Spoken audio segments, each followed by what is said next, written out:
सभी श्रद्धालु भक्त जनों को मेरा सादर प्रणाम है। आज मैं सुनाने जा रही हूँ, पार्वती ने शिव को दान में दिया भगवान शिव जी की कथाएं। शिक्षा पर्द कथा। एक श्रेष्ठ पुत्रा की प्राप्ति हेतु भगवान शिव से आज्ञा लेकर पार्वती ने 1 वर्ष तक चलने वाले पुण्य के व्रत का समापन किया। व्रत की समाप्ति पर पुरोहित संत कुमार ने देवी पार्वती से कहा, सुव्रते मुझे दक्षिणी चाहिए। पार्वती ने मुंह मांगी दक्षिणा देने का वो वचन दिया। फिर क्या था, पुरोहित बने संत कुमार ने अस्वाभाविक दक्षिणा की याचना की। देवी, इस व्रत में दक्षिणा स्वरूप मुझे अपने पति को दीजिए। यह सुनते ही देवी पार्वती पर जैसे वज्रपात हुआ। वो व्याकुल होकर विलाप करती हुई मूर्छित हो गई। पार्वती को मूर्छित देखकर ब्रह्मा, विष्णु और मुनियों को हंसी आ गई। उन्होंने पार्वती को समझाने के लिए भगवान शिव को भेजा। पार्वती की मूर्छित टूटने पर शिव ने उन्हें समझाया, देवी, देव कार्या, पितृ कार्या या नृत्य, नैमित्तिक जो भी कार्य दक्षिणा से रहित होता है, निष्फल हो जाता है। उस कर्म से दाता कालसूत्रा नामक नरक में गिरता है। उसके बाद वह दीन होकर शत्रुओं से पीड़ित होता है। ब्राह्मण को संकल्प की हुई दक्षिणा उस समय ना देने से वह बढ़कर कई गुनी हो जाती है। भगवान विष्णु और ब्रह्मा ने पार्वती से धर्म रक्षा के लिए अनुरोध किया।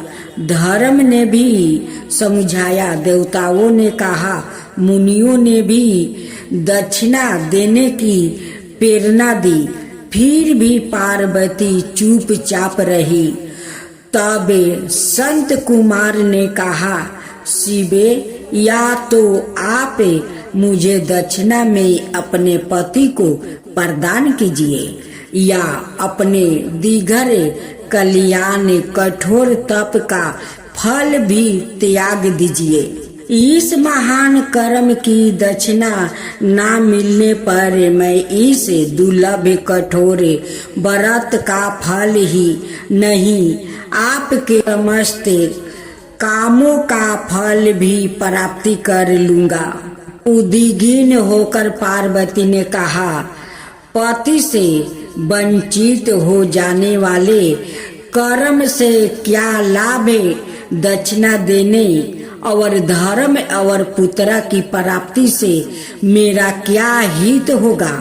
पृथ्वी देवी की उपेक्षा कर वृक्ष की पूजा करने से क्या प्राप्ति हो सकेगा? साध्वी स्त्री के लिए पति 100 पुत्र के समान होता है।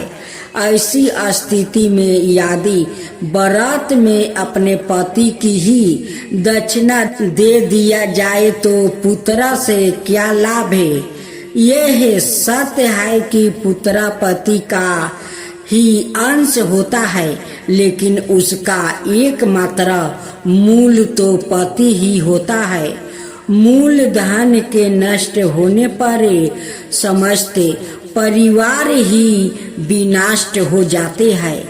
उसी समय आकाश में देवताओं और ऋषियों ने एक रत्न नियमित रथ देखा जो पार्षदों से घेरा था। उस रथ में श्री नारायण उतर कर देवताओं के सम्मुख उपस्थित हुआ। उन ऋषि नारायण को ब्रह्मा विष्णु और शिव ने रतन सिंहासन पर बैठाकर उन्हें प्रणाम किया और हाथ जोड़कर गंध कंठ से स्तुति की। वहाँ का सारा वृत्तांत जानकर श्री नारायण ने कहा, शिव प्रिय पार्वती का यह व्रत लोक शिक्षा के लिए है, अपने लिए नहीं, क्योंकि यह तो सवाए समस्त व्रतों और तपस्याओं का फल प्रदान करने वाली है। इनकी माया से ही चराचर जगत मोहित है। फिर उन्होंने पार्वती को संबोधित कर कहा, शिवे, इस समय तुम महादेव जो कि दक्षिणा में देकर अपना व्रत पूरा कर लो, फिर समुचित मूल्य देकर अपने जीवन धन को वापस ले लेना। गौओं की भांति भी विष्णु के शरीर में है, अतः तुम्हें ब्राह्मण को गौ मूल प्रदान कर अपने पति को लौटा लेना। यह कहकर वो अंतर ध्यान हो गए। तब पार्वती प्रसन्न मन से अपने प्राण सवर्ष को दक्षिणा में देने के लिए तैयार हो गई। उन्होंने हवन की पूर्णोहुति की और अपने जीवन नाथ शिव को दक्षिणा रूप में दे दिया। इसके बाद उन्होंने पुरोहित संत कुमार से निवेदन किया, प्रिय वर, गौ का मूल्य मेरे पति के बराबर है। मैं आपको अत्यंत सुंदर 1,00,000 गौ प्रदान करूंगी। इसके बदले में आप मेरे जीवन सवर्ष को लौटा दे। प्राणनाथ के मिल जाने पर मैं पूर्ण ब्राह्मणों को बेफूल दक्षिणा प्रदान करूंगी। तब संत कुमार ने पार्वती से कहा, देवी, मैं ब्राह्मण हूँ, मैं 1,00,000 गौ लेकर क्या करूँगा? इस दुर्लभ रतन के सामने 1,00,000 गौओं की क्या तुलना है। मैं इन्हें साथ में लेकर त्रिलोक में भ्रमण करूँगा। उस समय समस्त बालक इन्हें देखकर प्रसन्नता पूर्वक ताली बजा बजा कर टूट हास करेंगे। कहने के साथ ही संत कुमार ने भगवान शिव को अपने पास बैठा लिया।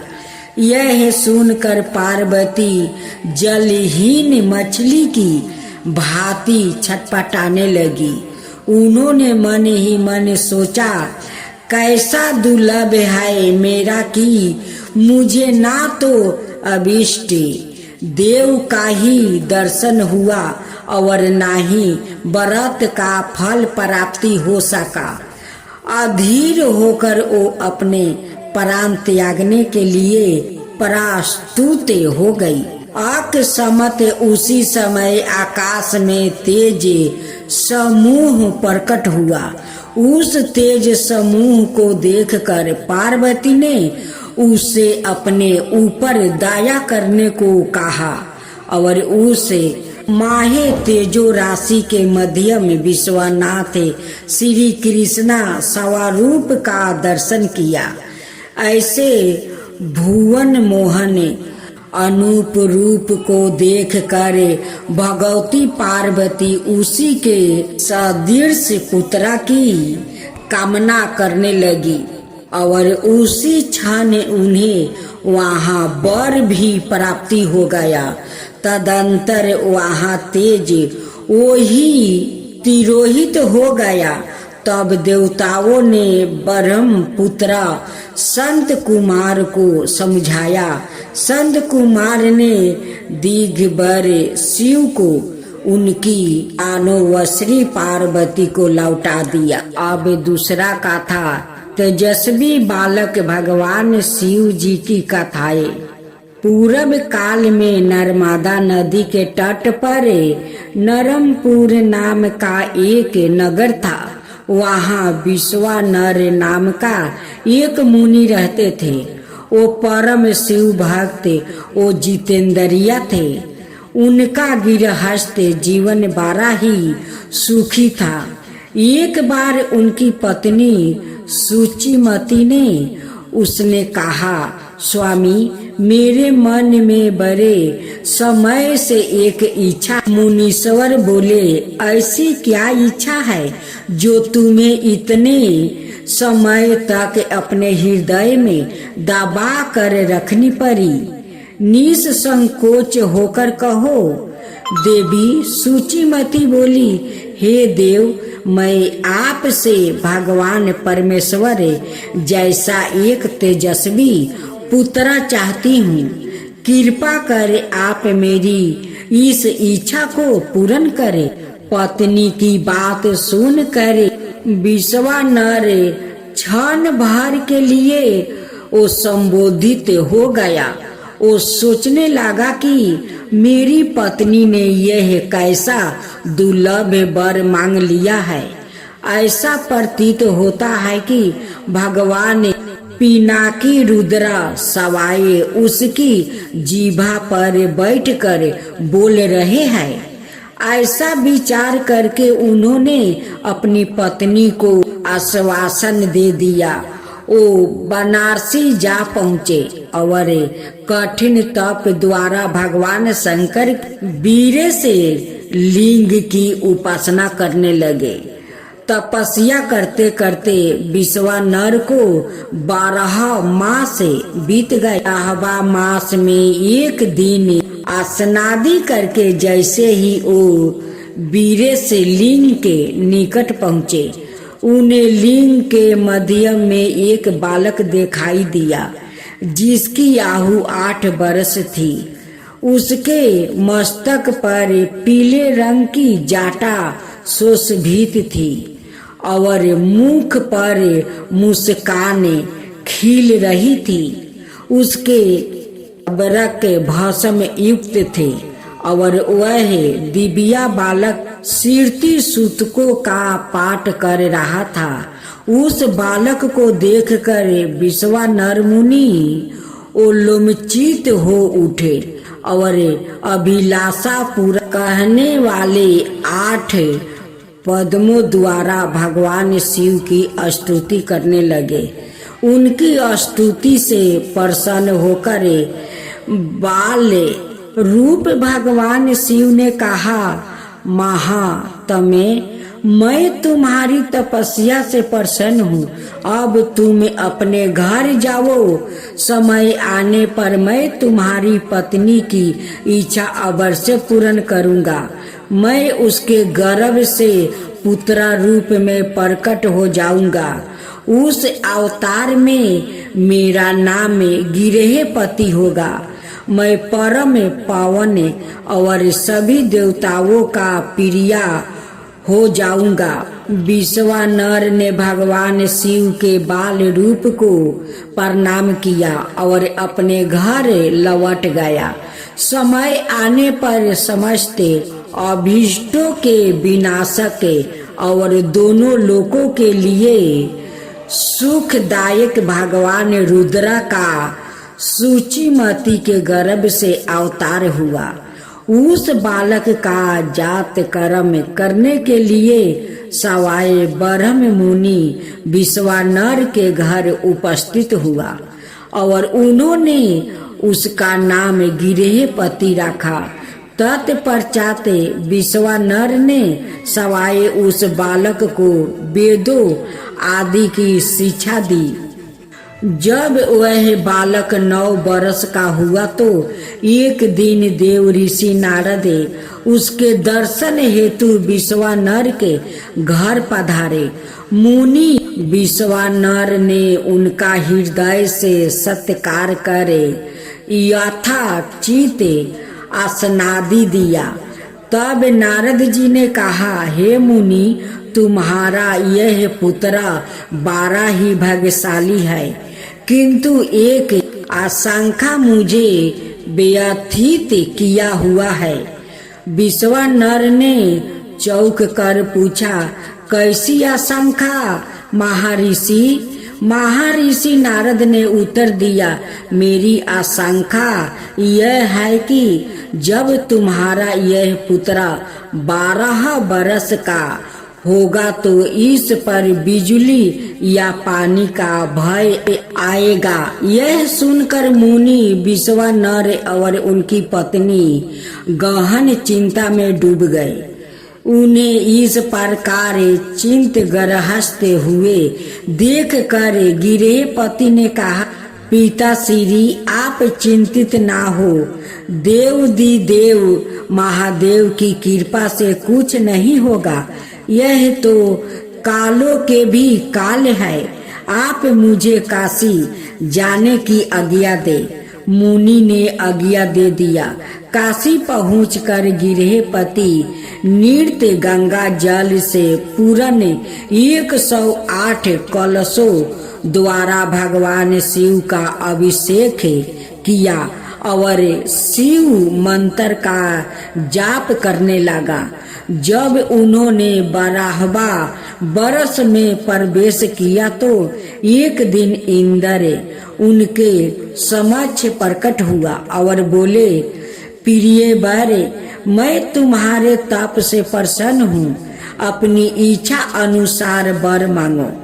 इस पर गिरहपति बोले, आप चले जाइए।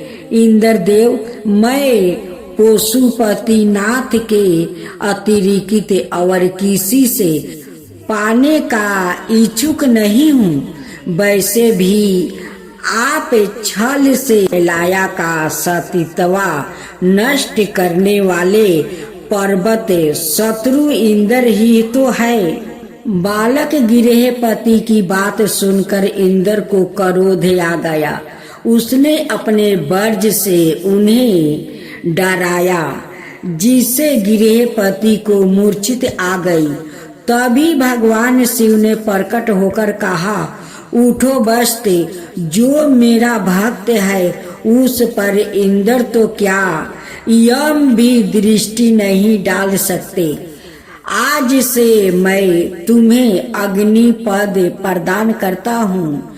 तुम्हारे द्वारा स्थापित यह लिंग काशी में अग्निश्वर के नाम से प्रसिद्ध होगा।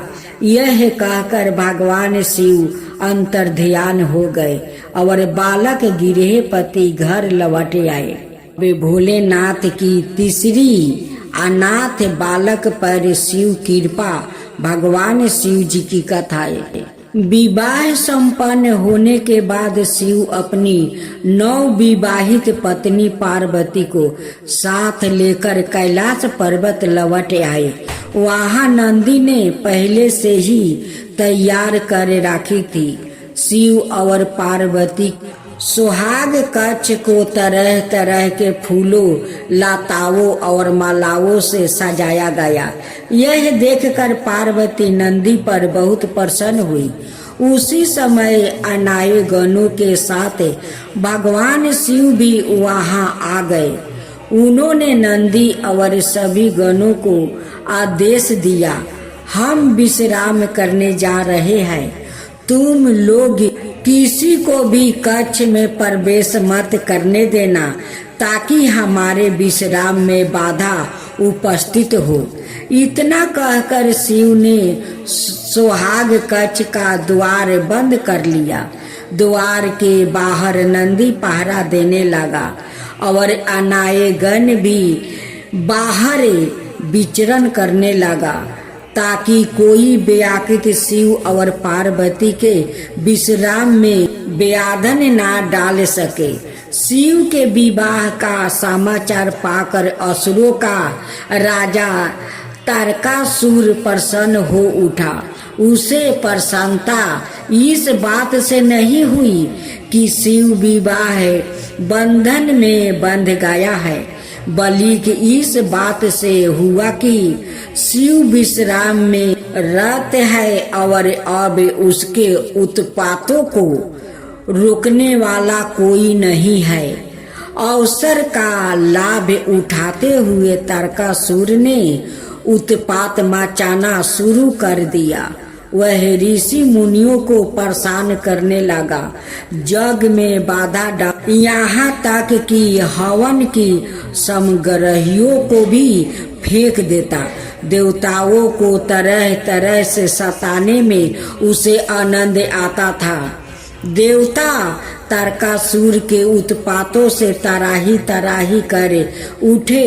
तारकासुर ने देवराज इंद्र को पदच्युत करके इंद्र का सिंहासन छीन लेने का निश्चय किया। देवताओं को जब उसके इस निश्चय का पता चला तो वो चिंतित हो उठे। तारकासुर आदि देवराज बन जाएगा तो फिर देवताओं को उसका सेवक बन कर रहना पड़ेगा और तीनों लोकों में असुरों का आतंक व्याप्त हो जाएगा।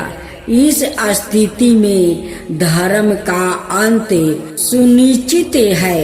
इस भयभीत स्थिति को देखकर देवता सृष्टि रचता ब्रह्मा की शरण में पहुँचे। सभी ने ब्रह्मा जी से प्रार्थना की, भगवान अब आप ही हमें बचा सकते हैं और धर्म की रक्षा कर सकते हैं। तारकासुर के कीटों पर अंकुश लगा पाना मेरे भी बस की बात नहीं है। यदि यह कार्य कोई कर सकता है तो वो सवाए शिव है। आप लोग उनके पास जाइए और उनसे प्रार्थना कीजिए। ब्रह्मा जी ने देवताओं को परामर्श दिया। सभी देवता शिव से मिलने चल पड़े। वो जब शिव के सुहाग कक्ष के पास पहुँचे तो नंदी ने उन्हें वापस जाने को कहा। तब देवताओं ने नंदी को तारकासुर के उत्पातों के बारे में बताते हुए कहा कि शिव को सूचना दो, हमारा उनसे मिलना अत्यंत आवश्यक है। देवगण क्षमा करे, मैं यह नहीं कर सकता हूँ। सवाए शिव ने मुझे आदेश दिया है कि मैं किसी को उनके विश्राम में व्याधान ना डालने दूं। अत मैं ना तो उन्हें आप लोग के बारे में सूचना दे सकता हूँ और ना मैं आप लोगों को उनसे मिलने दूं। देवताओं ने देखा कि नंदी और अनाय गणों उन्हें किसी भी स्थिति में शिव से नहीं मिलने देंगे, तो वह विष्णु के पास पहुँचे। विष्णु ने देवताओं को परामर्श दिया कि वो मिट्टी का पथरी लिंग तैयार करे, पंच अक्षर मंत्र का जाप और शिव का आवाहन करे। देवताओं ने मिट्टी से पथरी लिंग तैयार किया और हर हर महादेव का उच्चारण करते हुए वो पंच अक्षरी मंत्र का जाप करने लगा। देवताओं के जाप का स्तर शिव के सुहाग कक्ष तक पहुंचा। शिव ने जैसे ही अपने नाम का उच्चारण सुना वो व्याकुल हो उठा। शिव की व्याकुलता देखकर पार्वती ने पूछा, प्रभु क्या हुआ? आप अचानक व्याकुल क्यों हो उठे? भगवान शिव ने कहा, मेरे भक्त मुझे बुला रहे हैं देवी। पार्वती ने पूछा, कौन है ये भक्त? क्या अभी तत्काल जाना आवश्यक है? शिव ने कहा, यह सभी भक्त देवगण है जो संभवतः किसी संकट से घेरे गए हैं और इसीलिए पंच अक्षरी मंत्र का जाप करते हुए मेरा स्मरण कर रहा है। उन्हें मेरी सहायता की आवश्यकता है, किंतु मुझे भी आपकी आवश्यकता है। यदि आप मुझे सुहाग शयन पर इस प्रकार छोड़कर चले जाएंगे तो यह मेरा प्रति अन्याय होगा।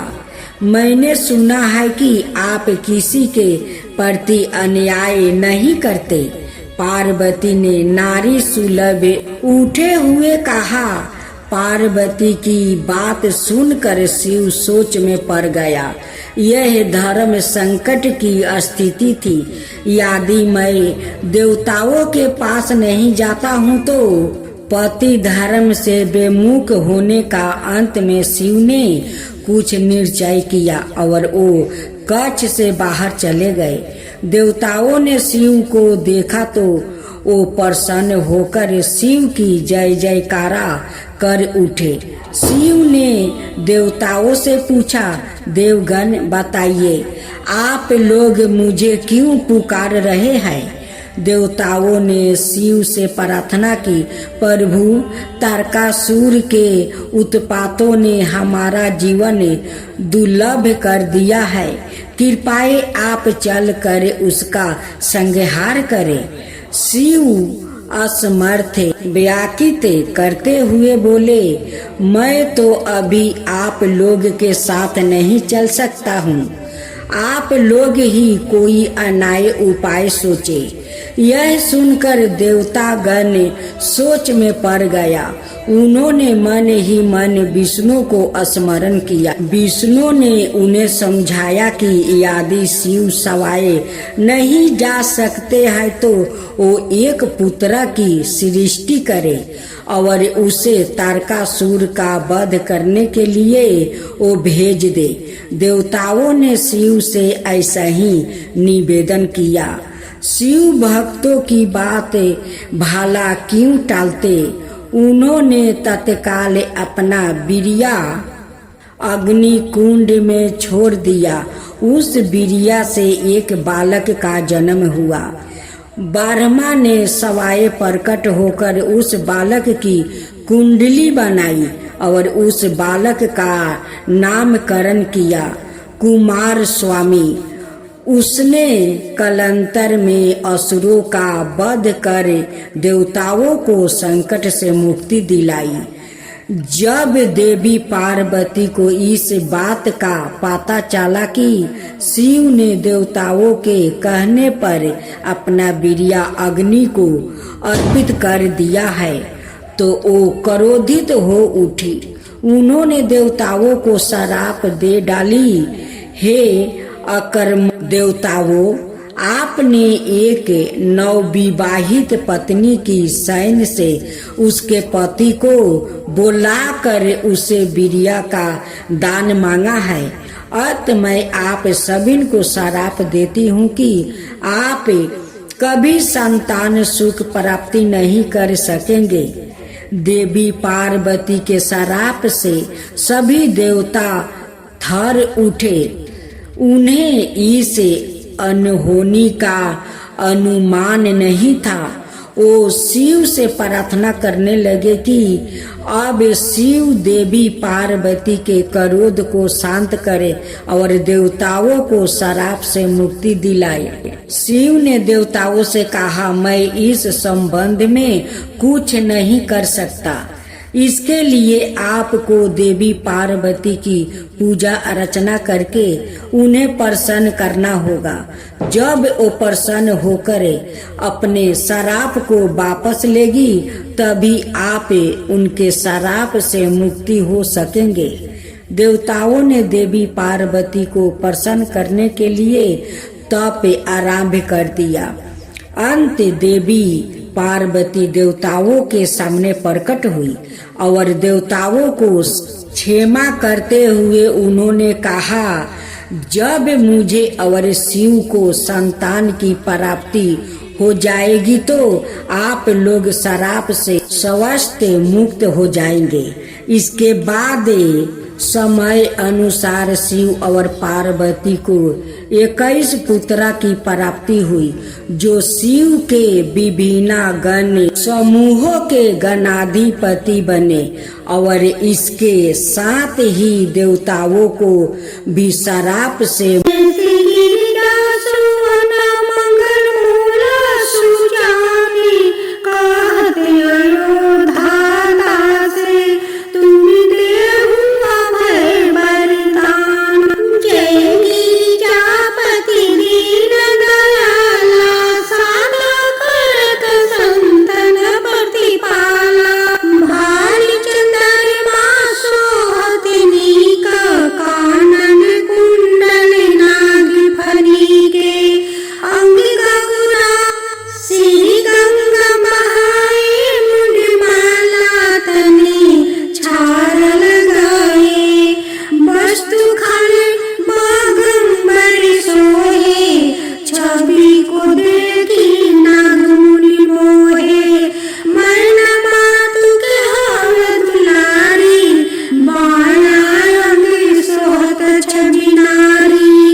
कोई जाचे सो फल पाही, स्तुति के ही विधि करे तुम्हारी।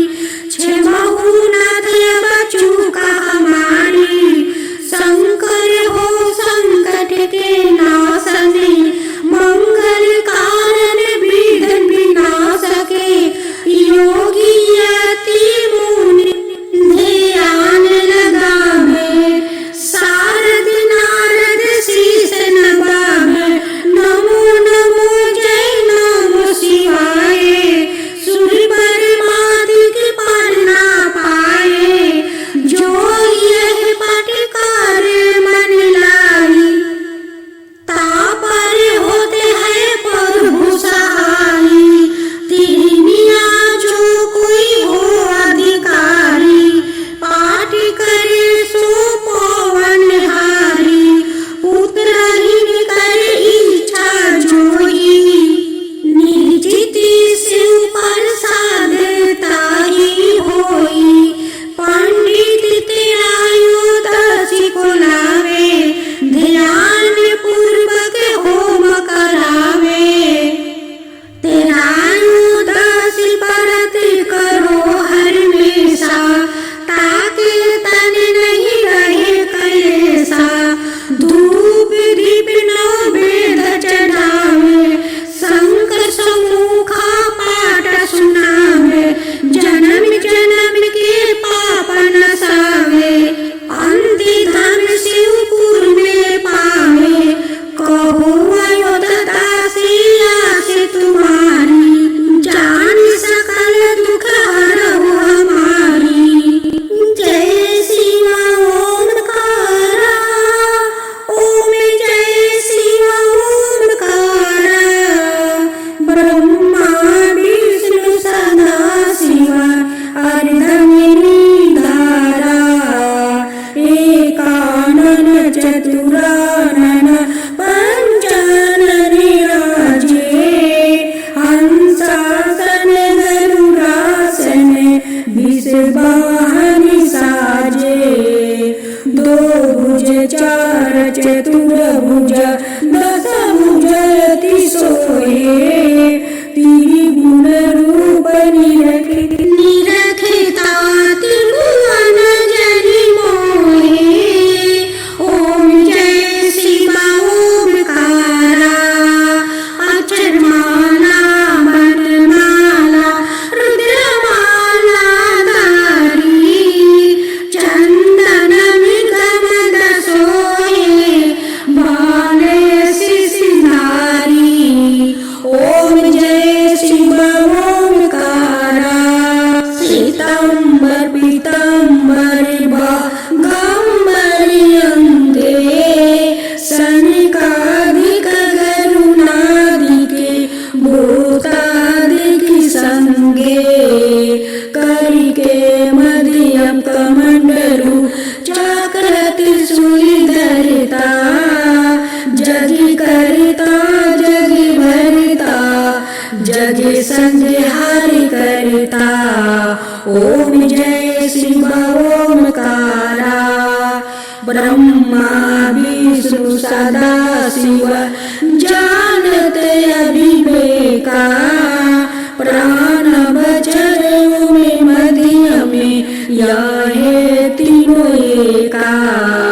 काशी में विश्वनाथ विराजते, नंद ब्रह्मचारी। नित उठी भोग लगावते, महिमायति भारी। ओम जय शिव ओमकारा, तेरह गुण शिव जी के आरती। जो कोई नर गावे, शिव जो कोई नर गावे। कहत शिवानंद स्वामी मन भजत, शिवानंद स्वामी मन वांछित फल पावे। ओम जय शिव ओमकारा। ओम जय गणेश जय गणेश देवा। माता रति पार्वती पिता महादेवा। एक दंत दया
सीने